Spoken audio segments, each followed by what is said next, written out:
The movie opens with a jovial capture of Christmas spirits, from festive decorations down to joyful vibes. We meet our protagonist, Charlotte, sitting nervously for an audition. Done with her advertisement audition, she heads back home, still optimistic amidst a crowd of hopefuls who wait outside. Determined to pursue her dreams, Charlotte is seen practicing in front of the mirror. Suddenly, her phone rings. It is her mother, inquiring about the audition. Charlotte assures her, believing that she has done her best, and now she is waiting for the result. She further asks about the festivities at home and promises to make up for it on Christmas Eve.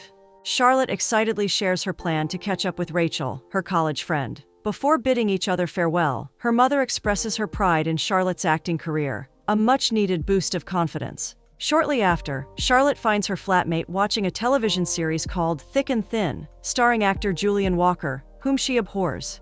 She turns off the television in an annoyed manner, referring to both the leading actor and the show as horrible. When her roommate reminds her that she once mentioned acting alongside Julian, Charlotte brushes it off by insisting that they only attended the same workshop together. Soon, Charlotte storms out of the room in frustration. Charlotte reunites with her longtime friend Rachel, and they share an emotional hug that whirls them right back to unforgettable days at college, replete with laughter, daredevil acts of adventure, and moonlit escapades. Interested in Charlotte's current life, Rachel asks rather sweetly about her job. Charlotte confides that she is waiting for her break on the acting scene.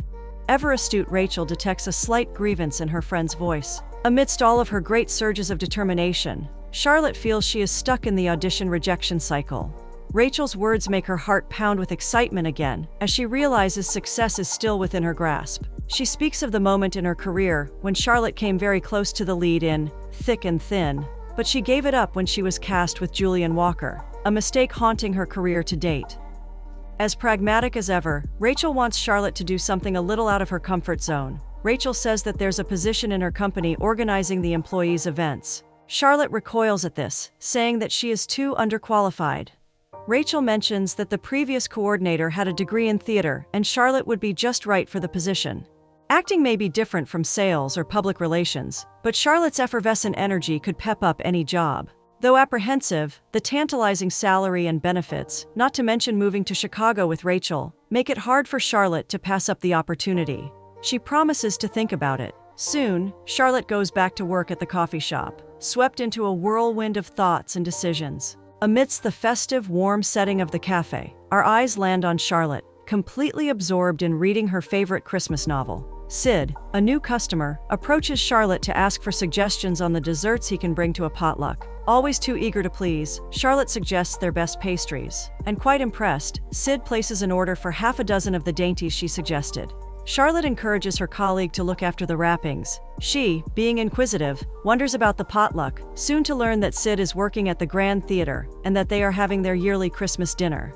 Gary happens to be passing by. He overhears their discussion and remarks that Charlotte has the potential to be an experienced actress. Modestly, Charlotte admits taking part in commercials and guest starring. Sid cheers her on, reminding her that nothing is compared to the theater. As Sid takes his order to leave, he bids Charlotte goodbye, hoping that their paths will cross again. Shortly after, Charlotte shares with Gary, now alone, that a friend called with a job offer in Chicago, one she could not turn down since she was barely scraping by. Gary tries to lighten up her mood by citing her most famous quotation, "There's only one audition left for the big break." The next scene presents the joyful setting in the theater as Julian stands to raise his glass, welcoming the return of guests. The hall is filled with a hush. Sid arrives with the desserts and is warmly embraced by Julian. As they update each other, Sid learns about Julian's successful 5-year program and other projects he has been involved in. Julian asks whether Sid has watched Thick and Thin, to which Sid smilingly responds that he has not watched a single episode.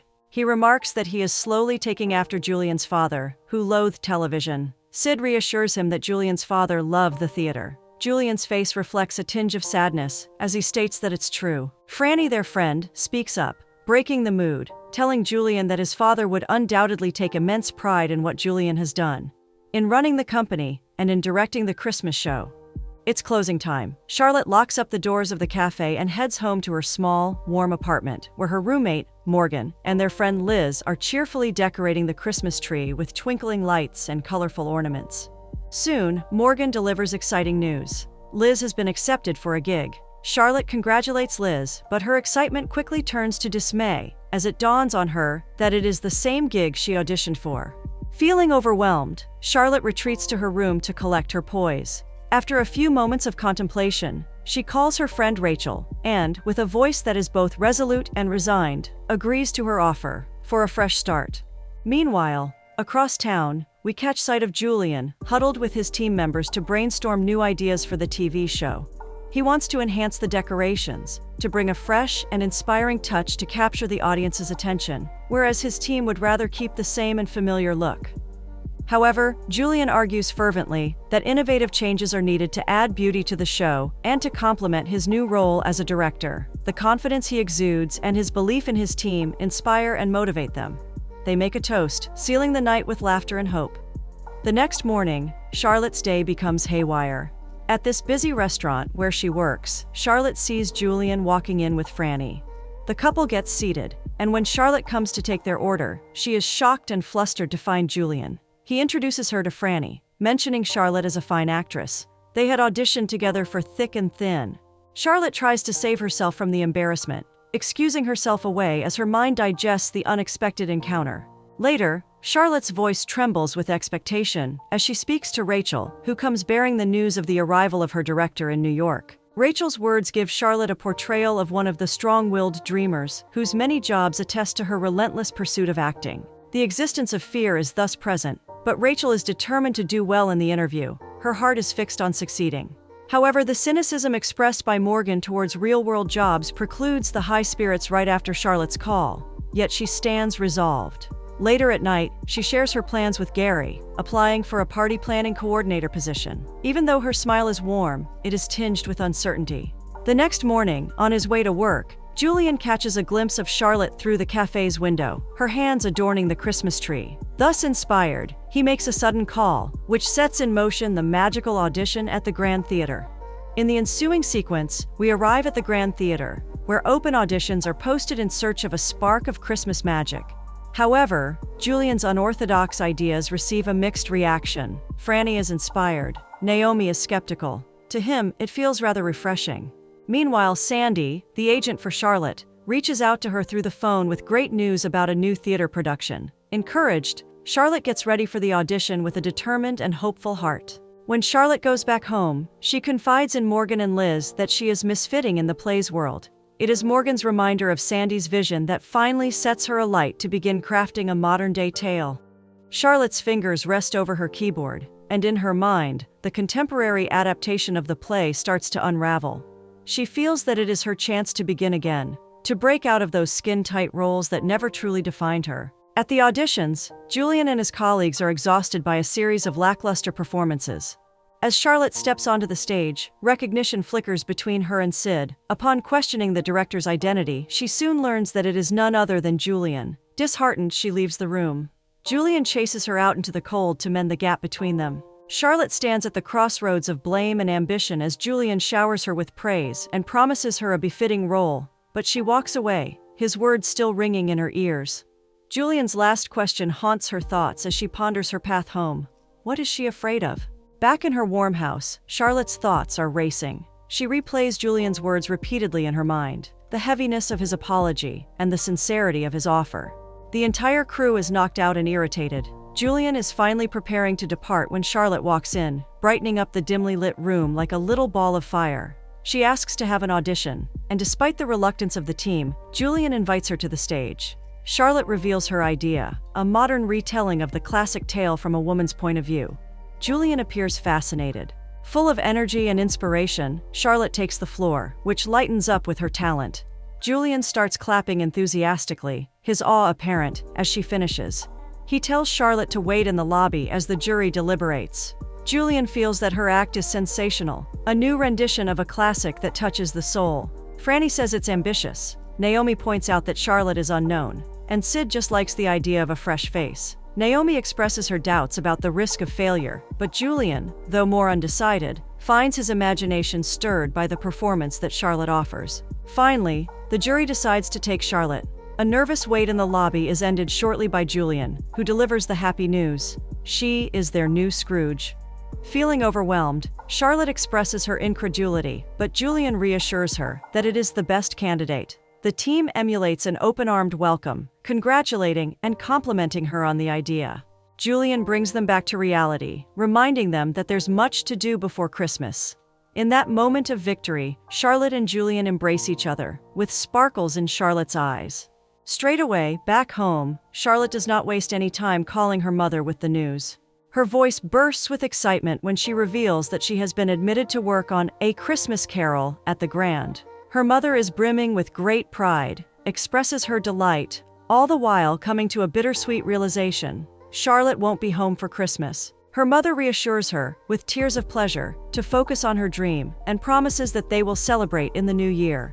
Their deep conversation underlines the extremely wonderful relationship they share with one another, an epitome of love and support. In the developing scenario, Julian is all set to depart his apartment as the doorbell chimes.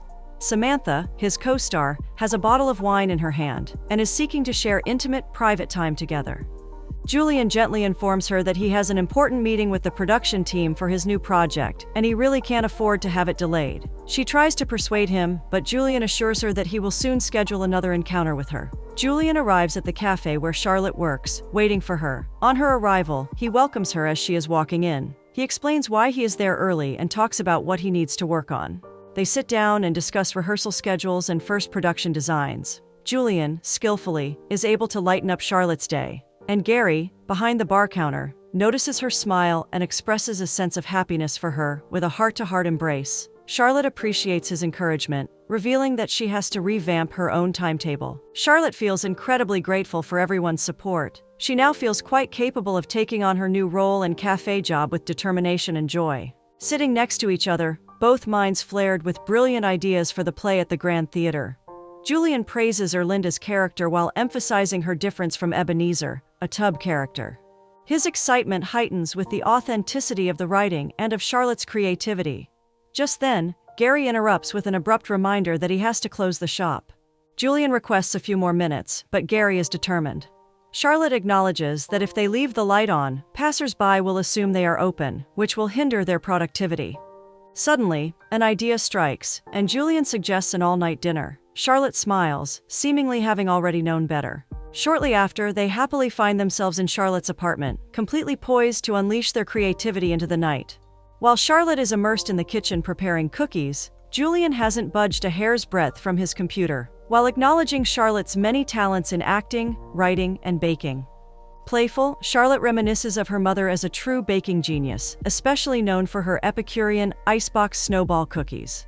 Gently, she offers Julian her delicious cookies, and soon they resume their work, refreshed and inspired, as they both are fueled by the inspiration of the same passion for accomplishment. They both pick up on the fact that Erlinda's character wants to be given a second chance to set out on a new journey. Julian and Charlotte lock eyes, and a warm smile passes between them, a silent understanding, a shared longing for a second chance. Still inspired by Julian's musings, Charlotte wonders about his desire to be a director. With high emotion, Julian recounts how his love for the theater is driven by his father's passion. To him, Christmas has never been about trees or gifts, but about the stage and the exhilaration of experiencing it with his father. Smitten by his passion, Charlotte identifies him as a true theater lover. As Julian talks about making the leap to television and the demand to make a comeback, he confesses that the offer of this play seems like a do-or-don't moment. Charlotte's empathy brings them so much closer, and they are both revived with newfound meaning. The following morning, Julian is seen at the Grand Theater fishing for ideas together with Charlotte and his production team as they all stand on stage trying to improve the project. Suddenly, the preparations are interrupted by Dennis Hayes' arrival at the auditorium. Julian excitedly greets him and approaches him with an uncertain sensation. As Franny edges closer to Charlotte to take her measure, she confides that Dennis, the owner of the theater and the real company Scrooge, has lost the passion his father once had for the arts. Julian's trepidation increases as Dennis passes him a document. In disbelief, Julian finds out that Dennis intends to sell the theater due to the expiration of their lease. Dennis believes that the place is worth a mint. In shock, Julian reminds Dennis of their 50-year history with the community, which Dennis ignores, furnishing no sentiment when there's profit to be made. The heart of Julian sinks as he goes to share the bad news with the team. Gathering the attention of all, Julian announces that this year's production of A Christmas Carol will be the last play the theater produces. He can see the shock in Franny's eyes as Julian explains his connection to the theater, going back 50 years, whereas Dennis is profit-driven. Overwhelmed by the news, Charlotte wonders about their next move. Julian proposes a great farewell by knocking the socks off with their holiday show. Franny soon exits the scene tearfully. Julian admits that it's going to be difficult to find a new place, while Charlotte laments that an extraordinary opportunity slipped through their fingers. Julian, however, reassures her that their dreams will not just wither so easily. They just need a plan. Ever the optimist, Charlotte hopes for a Christmas miracle. Julian smiles at the spirit of the season, and in that moment, their resolve to fight for their theater is once again renewed. The next morning, Charlotte is busy at the cafe when Julian pays her a visit. They settle into a comfortable nook, with Charlotte sharing with him her frustrations about roles that end up on the cutting room floor. Julian questions her endurance through these uncertainties. Charlotte reveals that it is her father's encouraging whispers that keep her going. She reminisces about her father in a soft voice, a dreamer who worked a mundane job in Ohio and passed away when she was in college. Julian assures her that her father would have been really proud of her. She sighs, mentioning that she received an offer from a friend for a job in Chicago, leaving Julian confused. However, at the moment, Charlotte is less concerned about it and instead directs their focus to the more serious matters. Julian emphasizes that they need to do two things: put on a play and save a theater. In response, Charlotte nods in agreement. Feeling hungry, Charlotte passes the menu across to Julian to make an order as their conversation becomes increasingly dynamic and animated about their dreams and aspirations and how to overcome the challenges that may arise. In the next scene, we find Julian surrounded by Charlotte and the rest of the troupe, all tied by their ambition to save the Grand Theater and its production. Nerve-wracking, Julian speaks to rally his fellows to plead with Mr. Hayes and prove the theater's value before the start of the new year. It is after a sleepless night that Julian finally comes to the crucial realization: their salvation would be by making people interested in their story. Charlotte underscores their dire situation. A show about to open, but with an ancient website that Franny had designed back in 1997. Naomi breaks in to say that the theater doesn't need a fixed website at the current moment, to which Julian replies that it actually is a very essential first step toward creating a buzz and engaging the community. Sid chimes in, remembering all the careers launched from this historic venue, and Franny adds that literally hundreds of stars first appeared on its stage. Enthusiastically, Charlotte exclaims that it is exactly what they will advertise with the fact that the theater is New York's best-kept secret. Julian insists on creating hype and publicity for the Grand, even if it means exploiting his celebrity status. The excitement is running high as he assures Naomi that they'll do whatever it takes to save their beloved theater. The meeting is over and Charlotte is about to depart when Franny calls her back. In a very unrestrained gesture of appreciation, Franny admits to Charlotte how brilliant she is at getting people excited about what usually is a lost cause. Charlotte attributes it to the years of rejection that had readied her for any situation. However, Franny believes that things will be different this time, and so does Charlotte. Charlotte stops to look for her scarf. Suddenly, Julian reaches out to her, returning her scarf, and sings praises on her performance that night. He invites her out the following day, and Charlotte jumps at it. The following morning, as Charlotte gets ready, her roommate Morgan playfully teases her about the outing, insisting that it is not a date. Charlotte dismisses her fears, calling it a working field trip, but Morgan gives her a dose of reality regarding Julian's love life. She shows her news articles about him and his former co-star, Samantha Cross. She also tells her that she is really concerned that Charlotte might get hurt. However, Charlotte reassures Morgan by reminding her that she has a cardinal rule: never date an actor. At this very moment, the doorbell rings. It is none other than Julian. Julian is warmly greeted by Charlotte, whose attention is diverted by Morgan's strange behavior. She soon steps out into the day with Julian. As they stroll through the busy streets of New York, excitement and laughter crackle through the air. They meander around an old building that used to be a gateway. Memories of the old acting studio flood back. It feels like they never left. It's all nostalgia-wrapped, reminding them of the bold choices and creative adventures they once made together. On their journey back home, Charlotte shares her favorite Christmas memories of when her mother came to visit her at a pivotal time in her life when she got her first job. They went to Rockefeller Center, where they had a wonderful time watching carolers before capping the evening off with a festive dinner that sealed the deal. Beaming with excitement to share his story, Julian relays a blizzard from his childhood that leads to a memorable snowball fight between him and his brothers. It is one of those moments, careless joy, etched in his memory. A playful feeling of the season ignites in them. Very soon, we witness an impromptu snowball fight, interspersed with peals of laughter. As playfully competitive as they are with each other, their bonding has a palpable energy in this winter air, a dance of friendship and budding romance. At the end of this beautiful evening, Charlotte, with eyes burning with sincerity, bids him goodnight. She goes into her apartment and leaves Julian profoundly in love. From the moment the morning sun manages to break through the windows, Charlotte, nervous with anticipation, enters the coffee shop to have an interview with Ellen. Charlotte expresses her feelings regarding the possibility of moving to Chicago and how she looks at new opportunities while being beckoned by the call of adventure. Very impressed by Charlotte's positive attitude, Ellen confirms that change can work magic and, though admitting other candidates are in line, reveals that Charlotte simply stands out. Even with Ellen's praise, Charlotte still feels that tug of uncertainty. A dream job in Chicago calls, but so do her lingering feelings for acting. Returning home, Charlotte is met with chaos since Liz is without a place to stay and seeks refuge with them. Still helpful, Charlotte greets her friend cordially. Full of spontaneity, Liz offers to take Charlotte's lease in case she moves to Chicago, thus complicating things further in the dilemma Charlotte is already in. After a second's thought, all dressed up in festive attire, she goes back to the theater. Excitement burbles in her veins as she prepares to embrace whatever lies ahead. Inside the theater, Charlotte and Julian reflect on their roles in the grand company's current production of A Christmas Carol. Julian's eyes light up as he begins to speak about directing the play and connecting it with the classic themes that are still relevant today. Nodding her head in agreement, Charlotte mentions the history of theater within the city and that it is currently going strong. She is optimistic about a fantastic future, one beholden to community involvement and support. Together, they send warm wishes for a Merry Christmas, hoping for the magic the season may bring.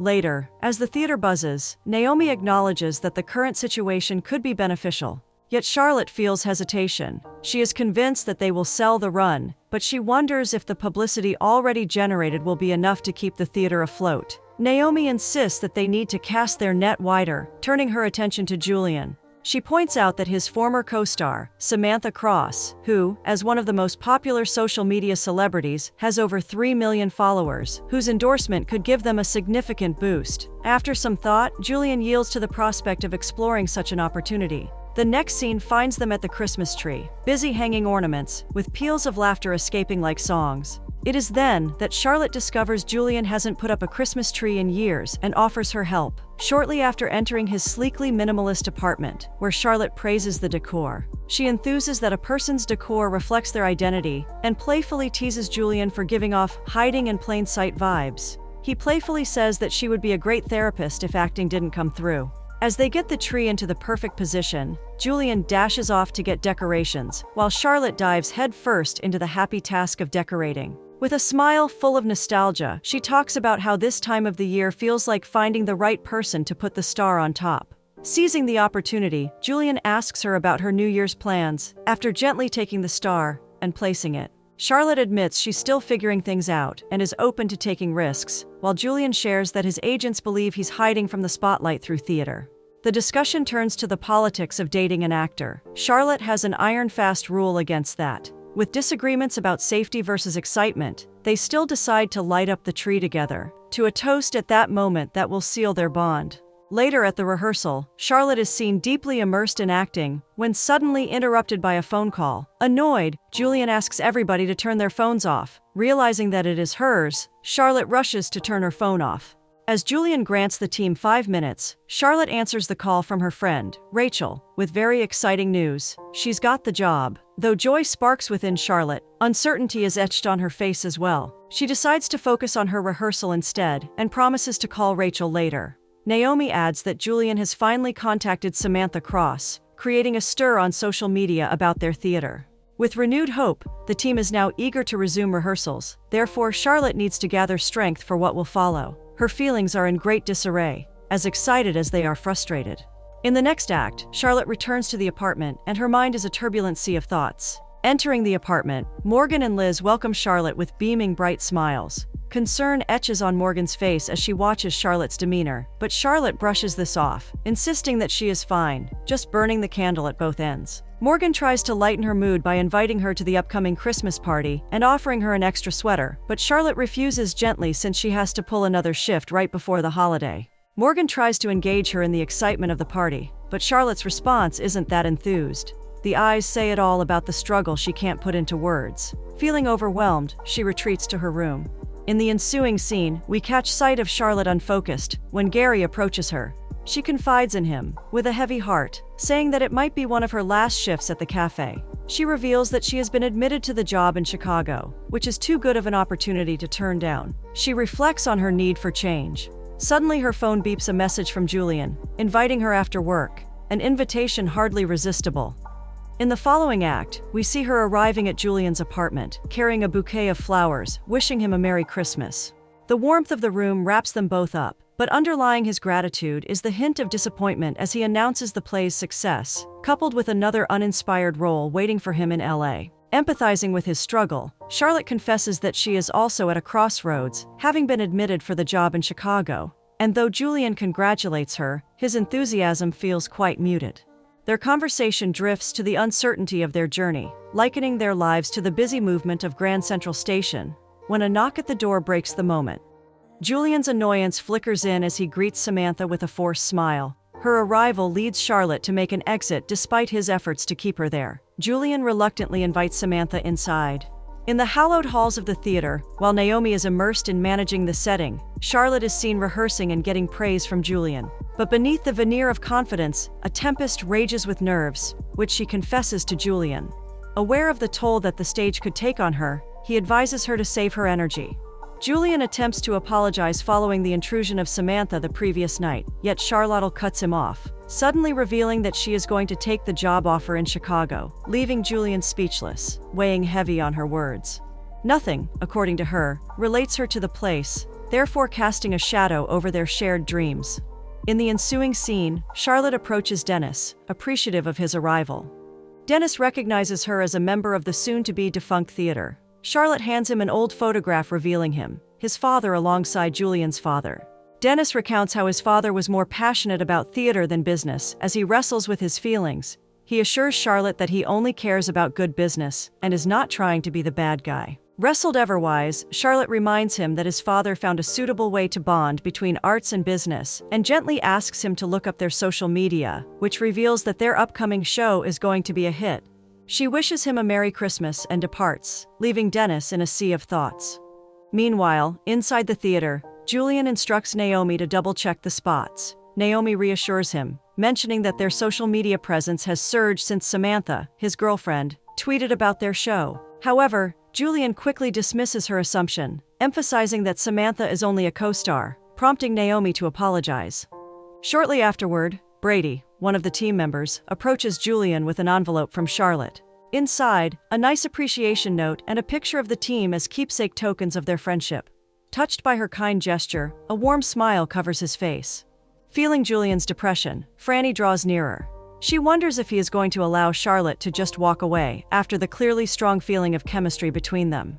Julian confesses that he is too late. Charlotte has made a decision to leave. Franny gives him some space to reflect on his feelings and leaves him wrestling with the choices he has made. Meanwhile, Charlotte, excited about the show, calls her mother expressing how much she misses her, promising to call after the performance, ending the call with a tender, "I love you. Merry Christmas." Backstage, Charlotte readies for her concert while the crew bustles around her. Julian approaches her and gives her a credential from his father's first concert as a good luck charm. Moved by his thoughtfulness, Charlotte accepts it gratefully. Charlotte does her act and obtains a standing ovation. Her mom, friends, and cast come out and sing, "Happy Merry Christmas." This song warms and spices up the theater. With the stage calls, Charlotte mesmerizes the audience with a dance of professionalism and passion. Thunderous applause erupts after the end of the performance. Within the cheering crowd, Charlotte's mother wipes tears of pride. Her friends Morgan, Liz, and Gary all rally around her with unwavering support.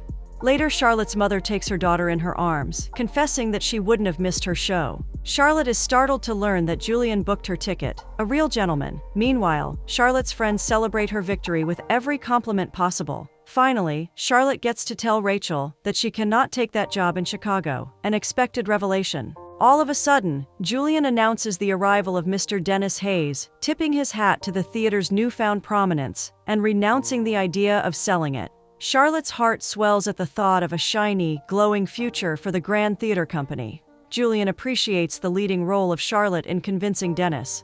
Once she questions Samantha's presence, Julian shares that she is in Greece with a new boyfriend. Much to her delight, Charlotte reveals that she is going to stay in New York, to further joy for Julian, who reveals himself that he is staying in the city, ready to embrace the role of artistic director. Charlotte confidently grabs his hand, declaring, "Rules are meant to be broken," and they seal the tale with a passionate kiss, locking lips as they start a new chapter together.